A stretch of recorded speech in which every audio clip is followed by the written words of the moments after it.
going to be 100% free to everyone involved. The only caveat is that if you haven't bought the season pass, you're going to have to unlock the operators with your own renown that you have hopefully saved up for to unlock the new operators.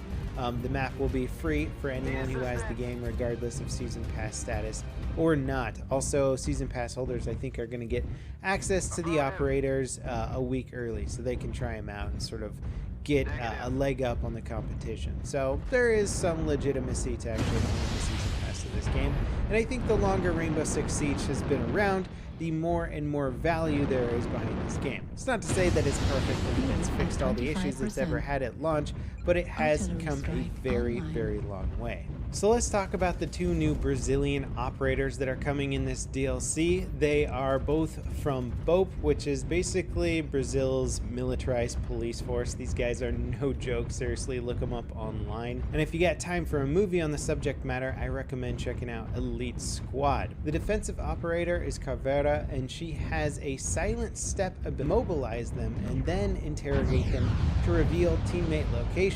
She has an M12 and a Spaz 15 and a PRB 92 sidearm with nitro cell and barbed wire for gadgets. I'm very, very curious to see this operator in action, and I can't wait to try her out because being able to be silent in this game is just unbelievably useful. I mean, being able to move around silently, sound is one of the main signs that gives away your position in this game, so being able to get rid of it is great. I don't know if she'll just be silent or if she has to activate ability and it makes her silent for a period of time.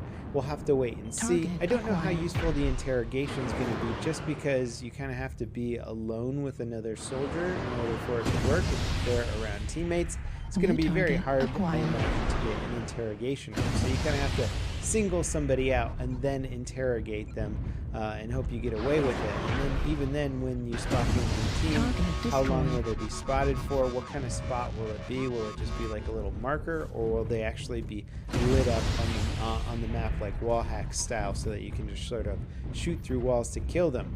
Either way, it'll be interesting to see how she plays out, and if her silent ability is active all the time and you don't necessarily have to use the interrogation ability alongside of it, she can still be very, very powerful as a defensive operator. Also, if she has the ability to interrogate anybody who's been downed throughout the map, that could pose some interesting teamwork opportunities. If your teammates down somebody, they can say, hey, get over here, interrogate this guy, and then they'll find out the location. Granted, if the enemy team knows this as well, they might try and ambush you as well, but there's just some interesting opportunities there for teamwork. Now, for the offensive operator, we have Capital, who has a tactical crossbow. Now, this crossbow can fire asphyxiating bolts that basically burn oxygen in an area, and this looks a lot like it's going to be an incendiary grenade that sort of either blocks off an area for a certain period of time or hurts somebody who's in the area. I don't know if it'll catch people on fire or anything like that, but sort of a way to slow people down, similar to maybe Smoke's grenade.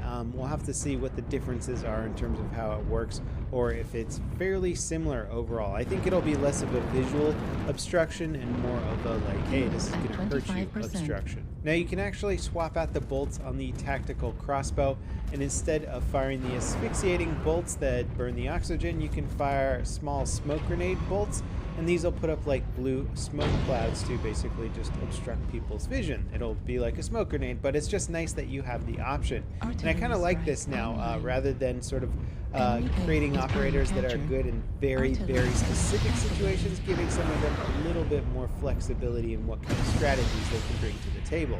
Especially when other teammates go down or you run into obstacles you weren't expecting to run into, having that kind of flexibility is nice. Do I shoot an asphyxiating bolt to try and slow somebody down in this hallway or burn them out, or do I shoot a smoke grenade to try and cover my approach?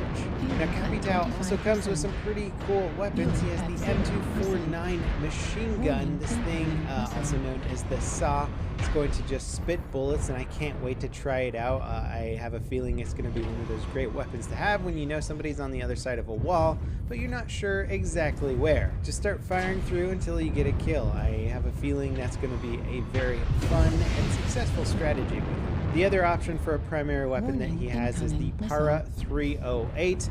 This is basically just a modified FAL assault rifle. Shoots heavier rounds Think of it as a slightly older Scar H, if you will. In fact, the Scar H was designed to replace the FAL by the same company.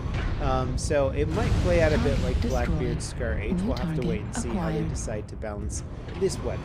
There's also going to be a new weapon attachment, the angled grip, and this is going to allow you to more quickly transition between aiming down sights and hip firing with your weapon. Not exactly a realistic use of the angled foregrip, but it's still a new grip in the game, and it's going to have a different property. We'll have to see how useful this actually is, as it seems to be more geared around run and gun playstyle. Now, in addition to all this cool new stuff, anti-cheats, new operators, new map, new weapons, new gadgets, they're also adding a new game mode called Tactical Realism. And this prevents players from marking enemies on the HUD. And in fact, the only things that are going to be on the HUD are going to be your compass, your weapon heads-up display, sort of how much ammo you have left and stuff like that. And there aren't going to be any sort of kill confirmations or anything. So basically, you're going to need to communicate a lot more with your teammates. And it's going to get rid of sort of markers and stuff like that that tell you where enemies are. So like hit markers and stuff like that. Shoot enemies, kill confirmations. It's going to try and add a bit more realism. The only other game that I play that I know that has settings like this is Insurgency, and it's definitely a different feeling. In fact, when you take a shot at somebody up in a window or something like that, you're like, huh, I think I got that guy, but I'm not sure. You actually have to go and investigate, and it definitely throws a bit of a different spin into the game mode. And it's cool that they're adding this game mode. A lot of people wanted it. I don't know if it's going to be available for ranked play, but it will be an option. Anyway, that pretty much wraps it up for what we know at the moment. There's going to be more information on July 30th during a Ubisoft live stream. This is great information, and it's awesome that Ubisoft is still working so hard on this game, and they're committed to it. It's not just pumping out the remaining DLC and moving on to the next project. It's really investing in the community and making tools that are going to allow this game to live on for a long time. As always, thanks for watching, and I'll see you next time. This is Level Cap, signing out. Target destroyed.